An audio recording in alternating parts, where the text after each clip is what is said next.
കൈക്കൂലി വാങ്ങുന്നതിനിടയിൽ പോലീസുകാരൻ വിജിലൻസിന്റെ പിടിയിലായി. വരാപ്പുഴ സ്റ്റേഷനിലെ ഉദ്യോഗസ്ഥൻ എൽദോ പോളാണ് അറസ്റ്റിലായത്. പാസ്പോർട്ട് വെരിഫിക്കേഷന്റെ ഭാഗമായാണ് കൈക്കൂലി വാങ്ങിയത്. എസ് രാഗിൻ വിവരങ്ങൾ നൽകും.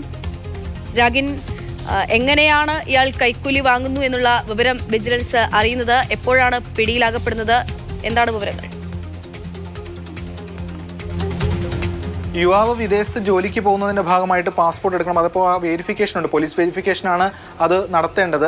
അതിന്റെ ഭാഗമായിട്ടാണ് ഈ എൽദോ പോൾ എന്ന് പറയുന്ന ഉദ്യോഗസ്ഥൻ, വരാപ്പുഴ സ്റ്റേഷനിലെ പോലീസ് ഉദ്യോഗസ്ഥൻ കൈക്കൂലി വാങ്ങിയത് എന്നതാണ് വ്യക്തമാകുന്നത്. അതായത് ഈ ആളോട് കൈക്കൂലി ചോദിക്കുകയായിരുന്നു. തുടർന്ന് വിജിലൻസിൽ പരാതി നൽകി. തുടർന്ന് ആ തരത്തിലൊരു ഓപ്പറേഷൻ വിജിലൻസിന്റെ ഭാഗമായി നടത്തി. അങ്ങനെയാണ് ഇയാൾ കുടുങ്ങുന്നത്. ഇയാൾ മറ്റൊരു സ്റ്റേഷനിൽ ജോലി ചെയ്തിരുന്നു. അവിടെ നിന്നും പണിഷ്മെന്റ് ട്രാൻസ്ഫറിലാണ് ഇവിടേക്ക് എത്തിയത് എന്നതാണ് ഇപ്പോൾ ലഭിക്കുന്ന വിവരം. എന്തായാലും ഇത് സംബന്ധിച്ച് വിശദമായിട്ടുള്ള ഒരു അന്വേഷണം നടത്തും. 500 രൂപയാണ് ഇയാൾ കൈക്കൂലി വാങ്ങിയത്. അതായത് എത്ര കിട്ടിയാലും കൈക്കൂലി ഇനത്തിൽ വാങ്ങുക എന്നതാണ്. 10 രൂപ ആയിക്കോട്ടെ, അല്ലെങ്കിൽ 20 രൂപ ആയിക്കോട്ടെ, 500 രൂപ ആയിക്കോട്ടെ, എത്രയാണെങ്കിലും വാങ്ങുക എന്നതാണ് ഇത്തരത്തിലുള്ള ഉദ്യോഗസ്ഥർ ചെയ്യുന്ന കാര്യം. നമ്മൾ നേരത്തെ എറണാകുളത്ത് RTO ആയിട്ടുള്ള ജേഴ്സന്റെ കൈക്കൂലി നമ്മൾ കണ്ടിട്ടുള്ളതാണ്. അത്തരം കാര്യങ്ങളിലൊക്കെ തന്നെ വിജിലൻസ് ശക്തമായ നടപടി എടുത്തിട്ടുണ്ട്. എന്തായാലും പോലീസ് ഉദ്യോഗസ്ഥനെ അറസ്റ്റ് ചെയ്തു. ഉടൻ തന്നെ കോടതിയിൽ ഹാജരാക്കും. ശക്തമായ നടപടി ഉണ്ടാകുമെന്നാണ് വിജിലൻസ് സംഘം വ്യക്തമാക്കുന്നത്. കൂടുതൽ പരിശോധനകളും ഇതിന്റെ ഭാഗമായിട്ട് ഉണ്ടാകും. അങ്ങനെ നേരത്തെ ഇവിടെ സബ് രജിസ്ട്രാർ ഓഫീസ് അസിസ്റ്റന്റ് കൈക്കൂലി വാങ്ങുന്ന നിലയൊക്കെ ഉണ്ടായിരുന്നു. അങ്ങനെ കൈക്കൂലി കേസുകൾ ഇപ്പോൾ ഗണ്യമായി കൂടുകയാണ് സർക്കാർ ഉദ്യോഗസ്ഥരുടെ ഭാഗമായിട്ടുള്ളത്.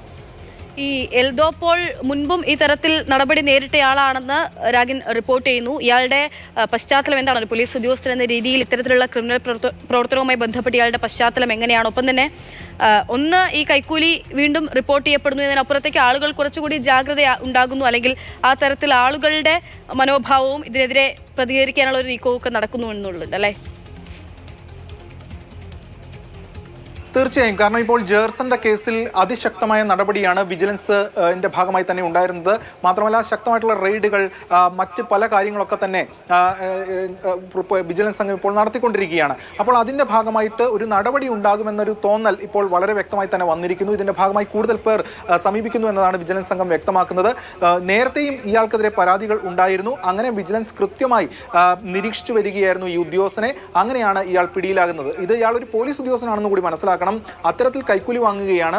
മാത്രമല്ല നേരത്തെ ജേഴ്സന്റെ കാര്യത്തിലാണെങ്കിലും അതോടൊപ്പം തന്നെയുള്ള മറ്റ് പല ഉദ്യോഗസ്ഥരുടെയൊക്കെ കാര്യത്തിലാണെങ്കിലും ചിലർ വലിയ തുക വാങ്ങുന്നു. ചിലർ എന്താണോ കയ്യിലുള്ളത്, മദ്യം ഉൾപ്പെടെയാണ് ജേഴ്സൺ വാങ്ങിയിട്ടുള്ളത് കൈക്കൂലിയായി. അങ്ങനെ പല തരത്തിലുള്ള ഇത്തരത്തിൽ സർക്കാർ ജോലിയിൽ കയറിയ ശേഷം ഇത്തരത്തിൽ കൈക്കൂലി വാങ്ങുന്ന, നിർണായക പോസ്റ്റുകളിൽ ഇരുന്ന് കൈക്കൂലി വാങ്ങുന്ന സംഭവങ്ങൾ ഏറിയിട്ടുണ്ട്.